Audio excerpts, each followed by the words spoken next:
अयोध्या की यातायात व्यवस्था सुधारने की कवायद। शासन के निर्देश पर एडीजी ट्रैफिक अनुपमा कुलश्रेष्ठ पहुंची अयोध्या। अधिकारियों के साथ यातायात व्यवस्था पर की बैठक के बाद गुप्तार घाट पर किया दर्शन पूजन के बाद एडीजी ट्रैफिक अनुपमा कुलश्रेष्ठ का बयान। अयोध्या में बढ़ रही श्रद्धालुओं की भीड़ को देखते हुए बन रहा है अयोध्या का ट्रैफिक प्लान। अयोध्या प्राप्त कर रही है इंटरनेशनल सिटी का ओहदा। अयोध्या में हो रहा भव्य राम मंदिर का निर्माण। 2024 में राम मंदिर का लोकार्पण प्रस्तावित। अयोध्या एक इंटरनेशनल नगरी बन रही है तो उसके अनुकूल ट्रैफिक व्यवस्था का भी बन रहा है प्लान। इंटरनेशनल स्टैंडर्ड का होगा ट्रैफिक प्लान। अयोध्या में प्रस्तावित बाहरी रिंग रोड को लेकर भी बेहतर होगी ट्रैफिक व्यवस्था। श्रद्धालुओं के लिए होगी बेहतर पार्किंग व्यवस्था। दिन प्रतिदिन अयोध्या में बढ़ रही है श्रद्धालुओं की संख्या। अयोध्या में उपलब्ध होंगे आधुनिक ट्रैफिक उपकरण। उसी चीज़ के लिए बता रही हूँ कि मैं तो मुख्य रूप से ट्रैफिक का ही मुद्दा देख रही हूँ और महिला जो कल्याण है उसको भी देख रहे हैं हम लोग कि किस तरह से महिलाएं हमारी सुरक्षित रहें। तो ये चीज़ें ये हम सभी मतलब शासन इसमें संज्ञानित है कि इस तरह का जो अयोध्या इंटरनेशनल नगरी बन जा रही है, बनती चली जा रही है, तो उसमें क्या-क्या हमको व्यवस्थापन में आवश्यकताएं हैं, अर्बन डेवलपमेंट में क्या-क्या आवश्यकताएं हैं, शासन इस पे संज्ञानित है और इस पे वह सभी विभाग मिलकर एक मल्टी सेक्टोरल कोऑर्डिनेशन के रूप में सभी विभाग काम कर रहे हैं। तो बाकी विभागों पर तो मैं टीका टिप्पणी नहीं कर सकती हूँ, पर इतना ज़रूर कह सकती हूँ कि शासन की मंशा और शासन की पूरी शक्ति अयोध्या में एक बहुत अच्छा एनवायरनमेंट और बहुत ही कुशल व्यवस्था देने का प्रयास है और वो हम सभी सेक्टर्स और सभी डिपार्टमेंट्स मिलकर कर रहे हैं इसको पूरा।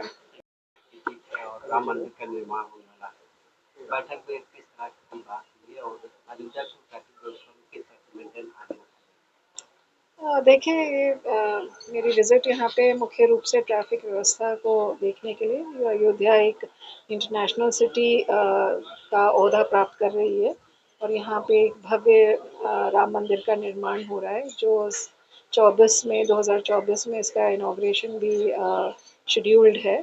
तो एक चूँकि अयोध्या एक इंटरनेशनल नगरी बन रही है तो इसमें ट्रैफिक व्यवस्था भी उसके अनुकूल होने की आवश्यकता है।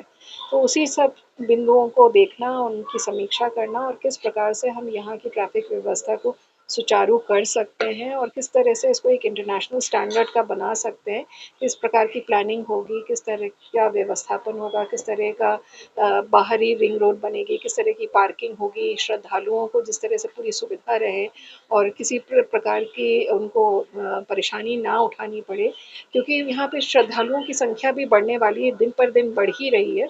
तो ये सारी चीज़ों की समीक्षा किस तरह से हम जन शक्ति की वृद्धि कर सकते हैं और इनको और रोबस्ट कर सकते हैं जो ट्रैफिक इक्विपमेंट्स प्रदान करके। तो ये सारी बिंदुओं पर समीक्षा हो रही थी और इसमें डीआईजी एसएसपी जो फैज़ाबाद के हैं उन्होंने काफ़ी काम किया है और पूरे प्रशासन ने इसमें काफ़ी अच्छी प्लानिंग की है। उसी को और सुदृढ़ करने के लिए और उसको एक समीक्षात्मक रूप से देखने के लिए मैं यहाँ पर आई थी और उसकी अच्छी समीक्षा हुई है और शासन की तरफ से और हम ट्रैफिक डायरेक्टरेट की तरफ से हम जितना भी इनको और मजबूत कर सकते हैं उसको करने की प्रक्रिया पूरी जारी है और ज़रूर करेंगे।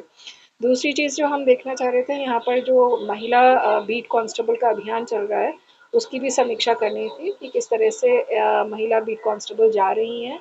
उनसे मैंने खुद बात की और उनसे पूछा कि किस तरह की समस्याएं महिलाएं यहाँ पे फेस कर रही हैं और उन समस्याओं को निराकरण करने के लिए हमारी बीट कांस्टेबल्स की क्या भूमिका है, किस तरह से वो कर रहे हैं।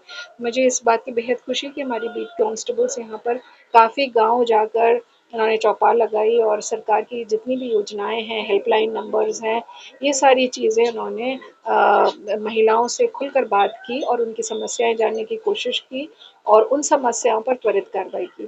तो यही 2 मुख्य मुद्दे थे और अयोध्या शहर में काफ़ी व्यवस्था अच्छी होती जा रही है और यहाँ पे सभी सेवा भाव से काम कर रहे हैं और उसी सेवा भाव से हमको लगातार काम करते रहना यही उद्देश्य था।